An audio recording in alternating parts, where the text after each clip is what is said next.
welcome to this session on international taxation. So over the last 8-9 months, there have been a lot of developments which have happened in the area of international taxation in UAE. And particularly, this thing has been revolving more around the examples, the clarifications, the details that have come in the business guide relating to the taxation of non-resident. And another area that we are not covering today, but is equally important from an international tax perspective, is the transfer pricing guide that has come in. So for the purpose of our presentation today, because it's a presentation that we are covering in the next 45 minutes, we will be looking at certain key developments that will be covered as a part of the international taxation. When we talk about international taxation, generally, the way it works is that you have domestic tax law, just like you have a UAE corporate tax law.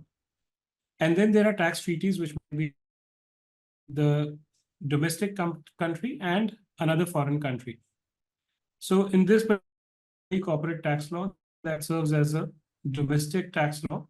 And then if a foreign company or a non-resident individual or a natural person is doing business in the UAE, there might be a tax treaty which UAE may have with the country of residence of that taxpayer.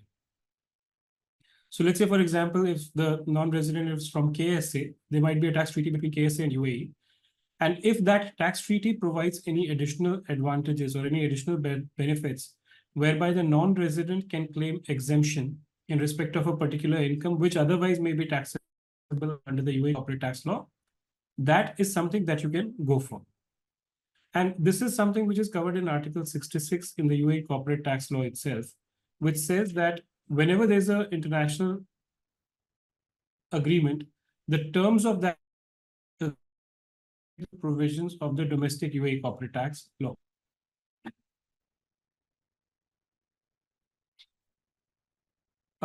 Maybe, just to see as to how this works. So let's say you have a particular person who's taxable under the UAE corporate tax law. If he's also taxable under the tax treaty, then this income is going to be taxed. But if there is a situation, income is taxed under the UAE corporate tax law, but it is not taxable under the tax treaty, then in that case, there will be no tax on the income of the non-resident, even though the domestic tax law provides for taxation. The third situation, which also comes across, although it's seldom, is income itself taxable under domestic tax law, let's say the UAE corporate tax law, but it is taxable under the treaty. In those cases, a non-resident has a choice. They don't need to go and opt for the treaty provision. They can claim an exemption within the domestic tax law provisions. Now, when we talk about a non-resident, the next question is, what form of income of the non-resident is liable to UAE corporate tax? For this purpose, broadly, the non-residents are classified into two categories. One, who are natural person, and the other who's a juridical person, something like a company. When we talk about a company, we're talking about a foreign company which is not controlled or managed from UAE. Because if that be the case, then by default, such a company becomes a tax resident of UAE. And therefore, this particular aspect need not be looked into. For a resident, their all income will be taxable in the UAE. And this is something which we have come across quite often, particularly for companies which are owned by individuals, 2 or 3 individuals, who are their directors sitting in the UAE and running operations, which could be in Europe, which could be in other Middle East region, etc. And they are the ones who are running the company, but basically they are based out of UAE, taking all the calls relating to the control and management. So for those companies by default become UAE tax resident. And those are not the ones that we are discussing in this particular slide. Now, when we talk about a natural person, the income of the natural person which is liable to taxes if they are conducting a business activity which results in a permanent establishment in the UAE. A PE, honestly speaking, is a concept that can take maybe, I don't know how many number of hours to discuss. So today we are just going to look at the broad concept of PE under the UAE corporate tax. But if a natural person has a permanent establishment in the UAE, or they derive something what is known as a state-sourced income, a UAE-sourced income, then in that case, these two incomes could be taxable in the hands of the natural person. Now, of course, there are conditions as to when they are required to register, will they be able to claim an exemption, and other things like that. But these are the two cases where a natural person who's a non-resident may be liable to UAE corporate tax. When we come to a juridical person, the first two remain the same. That is, if such a, let's say, a foreign company has a PE in the UAE, or they derive UAE sourced income, they will be liable to tax in the UAE. One additional aspect that is there in the case of a company is that if they have a nexus in the UAE, and this nexus has been more particularly referred to as if they have any immovable property in the UAE and they earn income from such immovable property, that income will also be liable to tax in the hands of the non-resident. So think of a case where a non-resident has, let's say, some land in UAE, and this land they allow for a rental to various parties to organize events or some of these things, or they have an immovable property that they've leased out. All those income from such kind of land or immovable property will be taxable in the hands of the juridical person.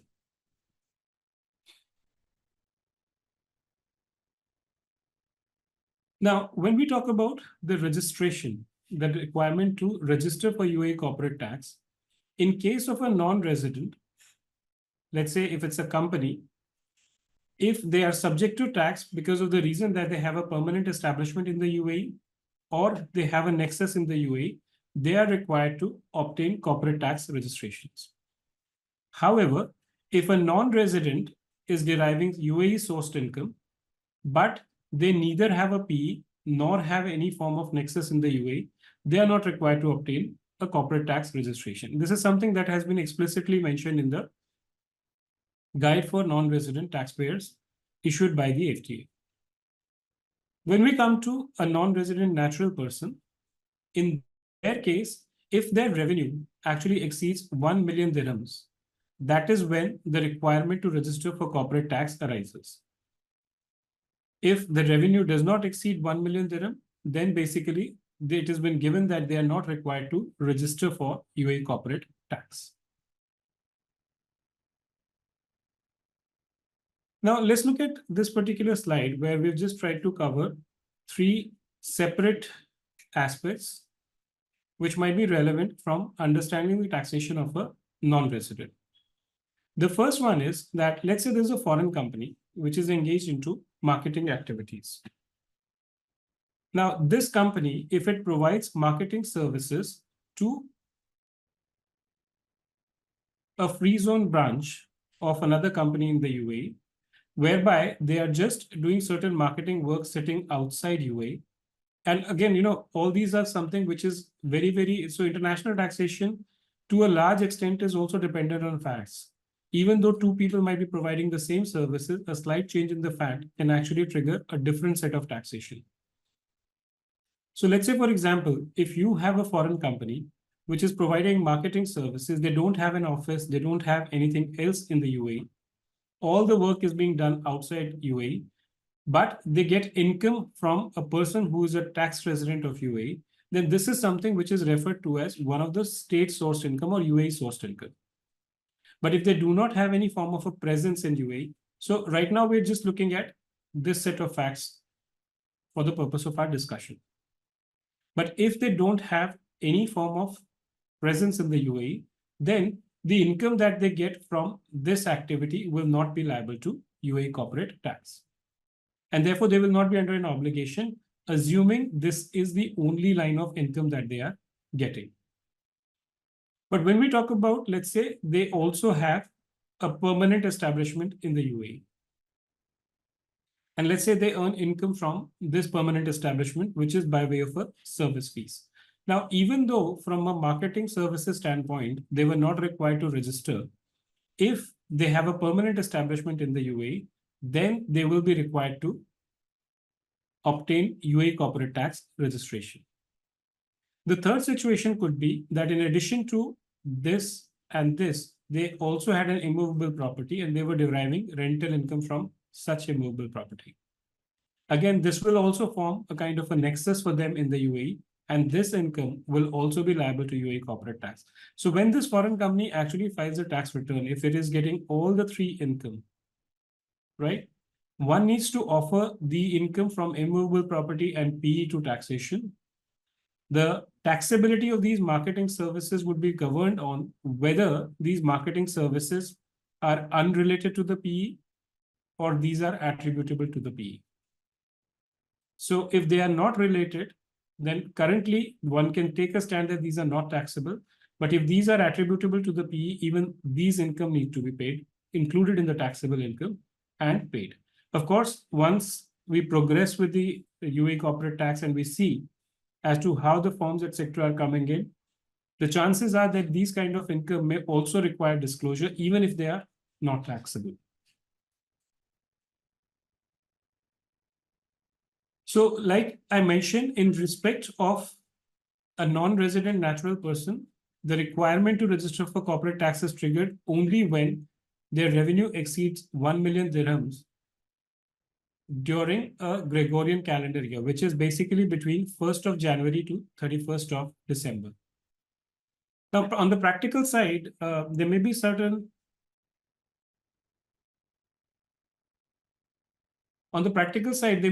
challenges whereby, one may actually have a different financial year instead of the calendar year.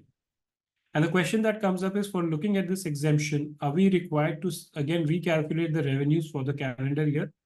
From what has been clarified and what it appears, that the calendar year revenue needs to be calculated irrespective of the accounting year followed by the natural person. But when you are looking at calculating the limit of 1 million, any form of wages, sorry, just give me a minute. Any form of wages, salary, which are derived under an employment contract by the non-resident needs to be excluded. Any returns on personal investment, which do not require obtaining a license, needs to be excluded. And any income from real estate investment, which are not conducted through a license from an authority, also needs to be excluded to calculate the 1 million dirham criteria.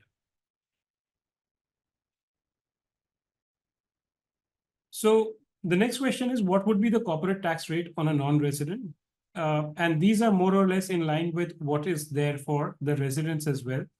So for a non-resident, which is subjected to UAE corporate tax and which is not a free zone company, they have to pay 0% on AED 375,000 and 9% on income which is exceeding 375,000. Now, the income that a non-resident earns may be earned in the UAE or outside UAE. It doesn't matter. So long as this income is attributable to the UAE operations. So when we talk about a non-resident, they may have certain businesses outside UAE. The income from all these businesses need not be considered for UAE taxation unless and until this income is also attributable to the permanent establishment of the non-resident in the UAE. For example, if you practically see, let's say this PE is engaged into providing services, and it's got 10 employees, out of whom 5 employees are working for UAE clients and 5 employees are working for, let's say, KSA clients. Then in that case, because that income is attributable to the PE, the employee in the UAE are the ones who are doing this activity. The entire income earned from those 10 employees, irrespective of whether the income is from within the UAE or outside the UAE, will be included. But if they are earning any income which is unrelated to this PE, then that is something which will not be considered for taxation here. But if the non-resident is a qualifying free zone person, so let's say if they've got a branch in the UAE, then the tax will be 0% on qualifying income and 9% on income which is not qualifying income.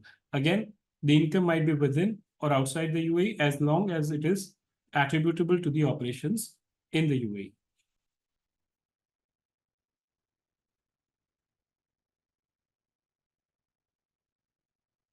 Let's look briefly upon what exactly is UAE sourced income.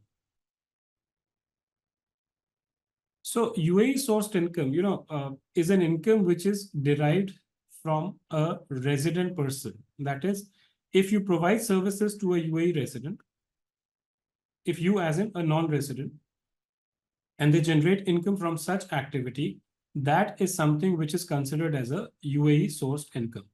Currently, because the withholding tax in UAE is 0%, therefore, even if you derive income from UAE, there will be no withholding taxes which will be implied unless and until this UAE sourced income is attributable to a permanent establishment in the UAE. In that case also, the withholding tax might be 0%, but that needs to be offered to tax in the UAE. Payment attributable to a UAE PE of a foreign company. We'll just see an example to cover this particular part. And then there could be income which is accrued in as in, let's say, certain employees of the foreign company are sitting in the UAE and conducting those activities.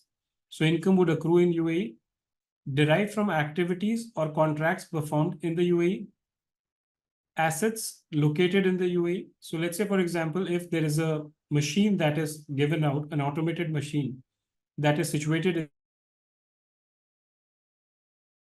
something which could be a UAE sourced income, it can also get covered as capital invested. So if you give a loan to a person in UAE and they pay interest to you, even that interest income can be a UAE sourced income. Rights used or services performed or benefited from in the UAE.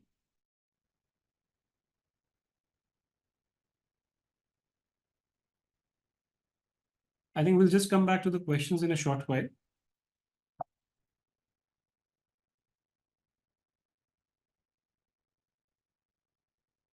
So let's look at an example in this particular case. So here what is happening is that we're looking at income derived from a UAE resident.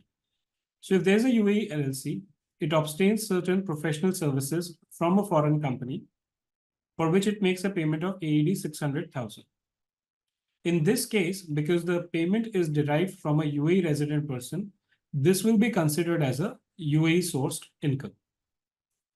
Now, there's a difference between being a UAE sourced income and an income which is liable to tax in UAE.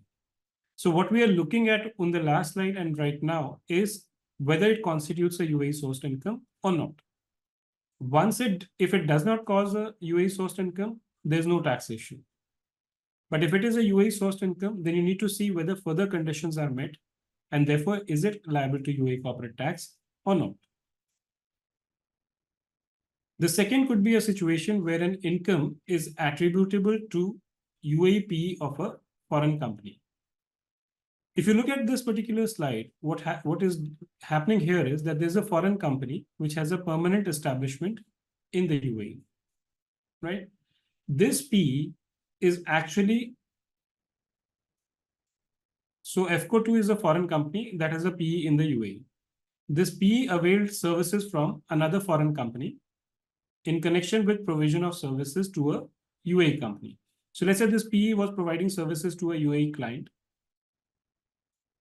And in providing these services, they obtain certain services here.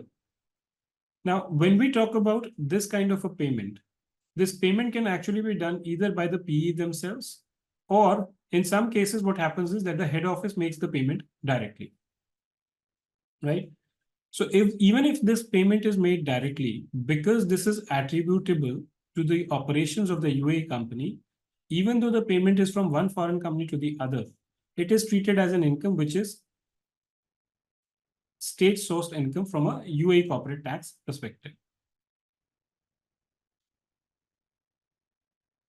The next one is an interest paid to a non-resident. So in this example, there's a foreign company that has granted a loan to a UAE LLC. This LLC has provided an immovable property situated in the UAE as a security, and it pays interest income to the foreign company, right? So where the borrower of the loan is either a resident person or a government entity, it doesn't matter whether the loan is secured or unsecured, the interest income on such loan will be considered as a state-sourced income.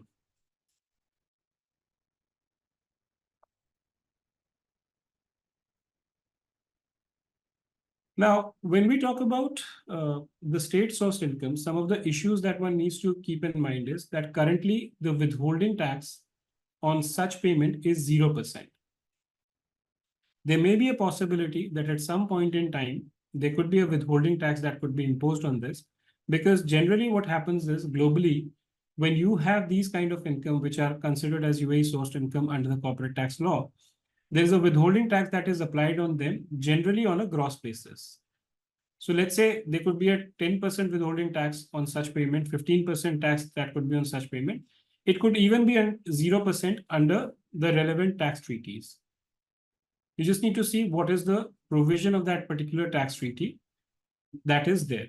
Now, in withholding tax, even though this point is not relevant right now, you also again need to go back and understand that, like I mentioned in the beginning of this presentation, the rate which is applied is the better of the corporate tax provision or the tax treaty. So today, a tax treaty may provide that the withholding tax has to be 15% in UAE. But because under the domestic tax law, this is zero, the better from a recipient perspective is 0%, he's opting for this. But tomorrow, let's say if this rate was to be 9%, and in some of the treaty, this rate was to be 5% only, then you could actually opt for a 5% withholding tax because the provisions of the tax treaty are more beneficial. The second is, if you have a UAE sourced income, you can also have a permanent establishment. So there is no, I would say there is no mutual exclusivity that is there from the existence of a permanent establishment and earning UAE sourced income. You can have either or both of them. But the question is that if this income is attributable to the PE, then all the provision of taxation apply accordingly. But if it is not attributable to the PE, then the taxation is not triggered based on the current provisions which are there. Nexus, again, the same thing which we saw in our example, that you may earn state source income, but if you also have, let's say, an immovable property situated in the UAE, then the nexus rule will be triggered. Now we'll just briefly look at the concept of permanent establishment. So just like any other, I would say, tax treaties that are there, the UAE corporate tax law provision also has in Article 14 various subclauses that kind of are modeled around a typical tax treaty that is there. While it will be difficult for us to go through them in detail, I would briefly just touch upon in terms of what each of these clauses mean and how they need to be looked at from an international tax standpoint. So first is that there could be various, so Article 14 paragraph 1 prescribes that, and okay, maybe before I move ahead with this, again at the cost of repetition, Article 14 is nothing but the domestic tax law of UAE. If there is a tax treaty between UAE and the country of residence of the non-resident, you again need to go back and see what are the provisions relating to the existence of a permanent establishment in tax treaty. And if they are more beneficial, they are the ones which are going to apply. So Article 14.1 basically outlines that what will be the instance when a PE will be created. And this is generally referred to as a fixed place permanent establishment.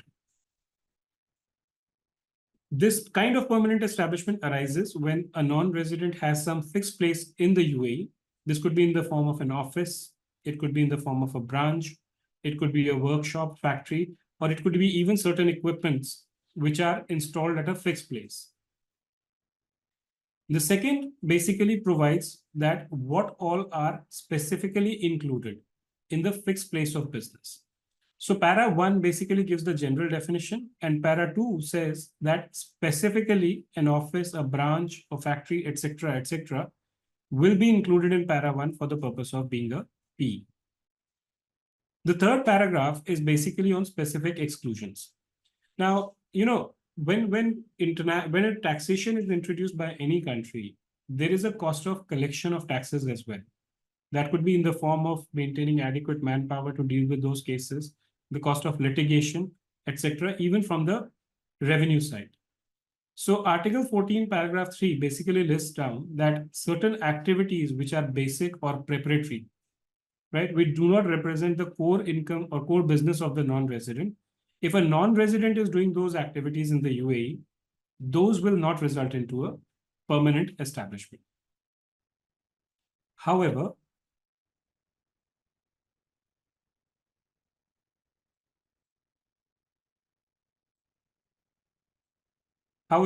paragraph 4 basically lists down that Article 14, paragraph 3 provisions will not apply if, let's say, you do activity A, B, and C, which are preparatory, but together they form the core business of the non-resident. In those cases, this exclusionary provision will not apply. Paragraph 5, 6, and 7, basically 5 and 6 deal with something which is referred to as an agency fee. So in many cases, what can happen is that the non-resident may not want to do the business themselves. So what they do is they find out someone locally who's able to do the business that or the activities that a non-resident has to do. And they act as an agent of the non-resident. Now, when we talk about agent, this in international tax parlance consists of two sets of agent. One is referred to as a dependent agent, and the other one is referred to as an independent agent. In simple layman terms, what it implies is that if the person acting in UAE is dependent on the non-resident, maybe because they are working exclusively for the non-resident, maybe because their economic dependence is on the non-resident, maybe because they are legally dependent on the non-resident. And what they are doing is that they are negotiating and concluding contract for the non-resident in the UAE, or they are doing everything that the non-resident would have done except for the signing of the contract. They will be considered as something which is referred to as a dependent agent. A dependent agent generally constitutes a permanent establishment for the non-resident, and therefore the non-resident has to pay taxes in the UAE. Whereas an independent agent is the one who might be working for the non-resident on a non-exclusive basis, may not have any form of a legal or economic dependence on the non-resident. Para 7 is a general clause which specifies that there could be certain conditions which might be specified by the minister. So I think we've discussed this. This is again something, from a PE perspective, you have the corporate tax law and you have the tax treaties. In case of a conflict between these two, the provision of tax treaties will apply.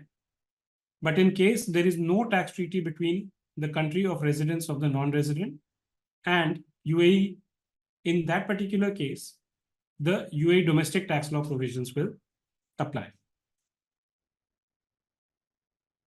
Let's look at a few things about fixed place PE business, because this is something which is important.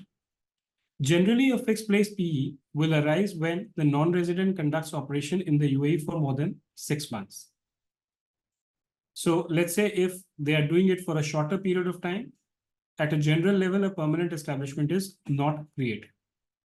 However, in some cases, a shorter duration has been referred to in other tax treaty. I'm not talking about UAE specifically, where the nature of business is such that it requires a period of less than 6 months.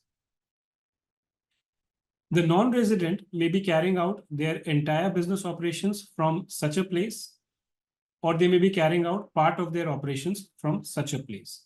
But the place from which the PE is sought to be created should be one which is used by the non-resident on a regular or recurrent basis. The next condition is around the place should be at the disposal of the non-resident. Now, disposal simply means that, a non-resident has a right or access to that fixed place. It doesn't matter whether he owns that place or not, whether it is a rented one or not, whether it's a legal right or he's illegally using that place. So long as he has the right to use that place in his own account, the place is said to be at the disposal of the non-resident. The determination of PE has to be done on an annual basis. So it is possible that you may have a PE in year 1, but you may not have a permanent establishment in year 2. It is a fact-specific exercise which is there. And the core income generating activities of the non-resident should be carried out from such a place. Like I mentioned, in paragraph 3, there's a clear mention that if you are doing preparatory or auxiliary activities, those will not constitute a PE, even if they are done through a fixed place of business in the UAE.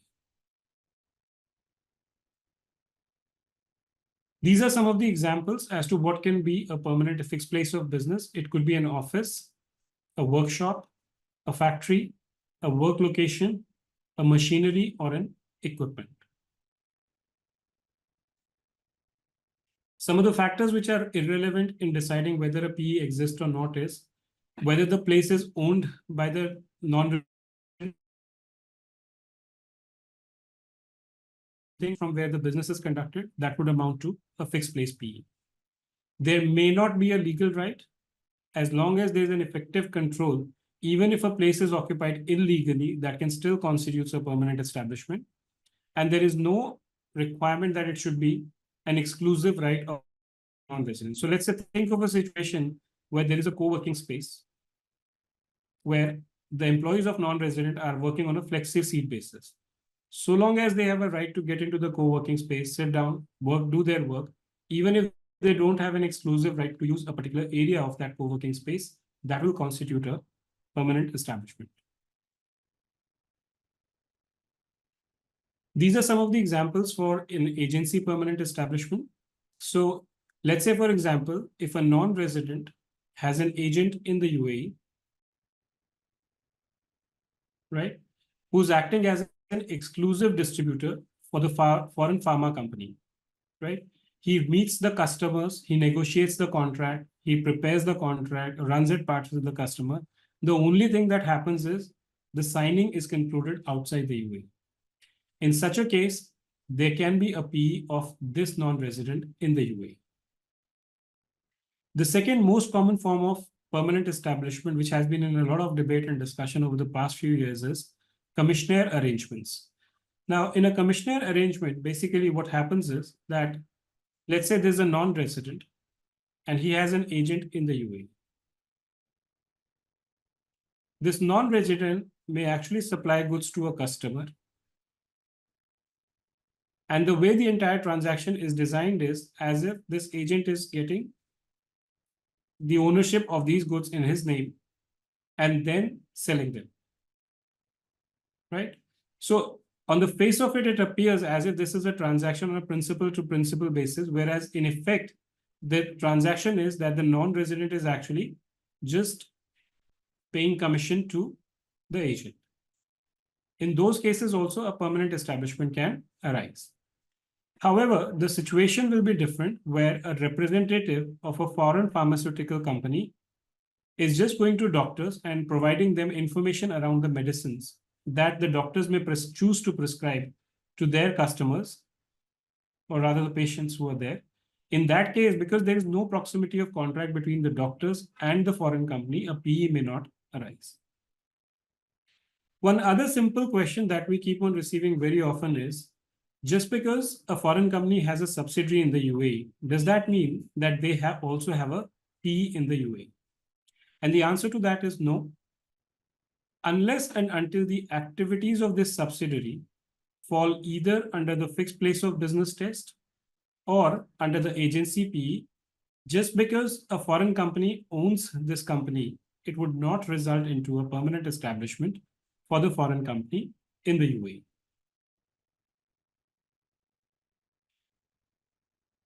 Now, while the nexus rule initially referred to the existence of an immovable property in the UAE, in the guide to the non-resident taxation, there are certain examples that have been given. The example relating to the rental from the leasehold land is something that we covered initially. But what about a non-resident having bank having certain ATM machines in the UAE from which the customers can withdraw money as and when they want? So in the UAE corporate tax guide, it has been provided that these ATM machines will also constitute a nexus of the non-resident in the UAE. The another example that is given in the business guide is if a wind turbine is something which is located in a seabed within the UAE territorial waters, the work generated by this turbine is something which is supplied to UAE customers, then even this wind turbine can cause excess and therefore taxability for the non-resident in the UAE. This slide basically covers the compliance part in relation to the non-resident.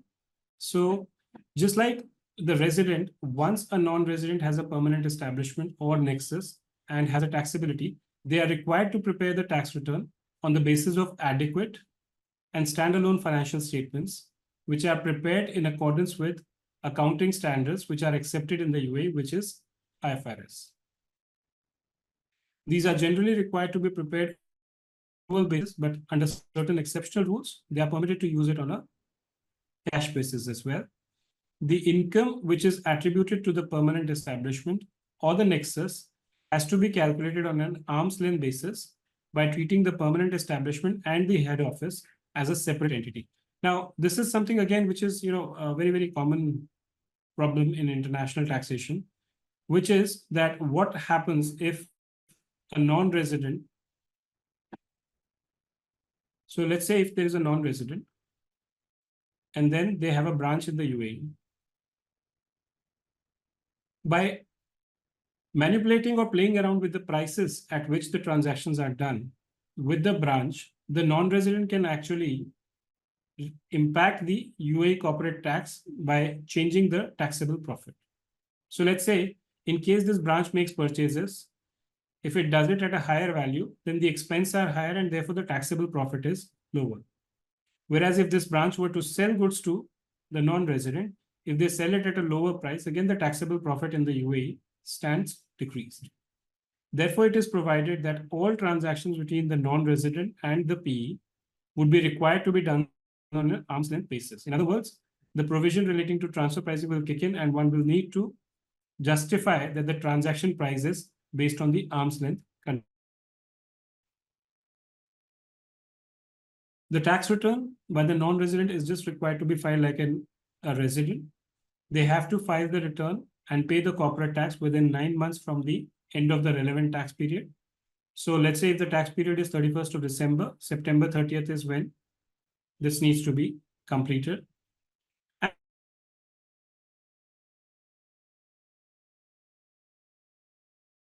And documents for a period of 7 years, during the end of the tax period to.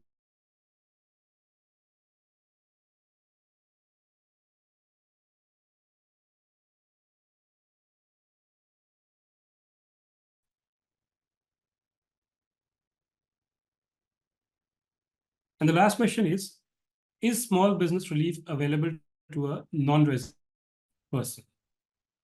So under the UAE corporate tax law, there is an exemption which is given for the initial few years, whereby if your revenue is less than 3 million dirham and you meet certain conditions, you may still not be liable to pay UAE corporate tax. But this relief is not available to a non-resident. In their case, let's say if it's a company, it doesn't matter what their revenue is, they're taxable as long as their income exceeds AED 375,000. If it's a natural person, if it's above 1 million dirhams, then they need to register, do the filing. Small business relief will not be available to them. So I think with that, we come to an end of the presentation for today.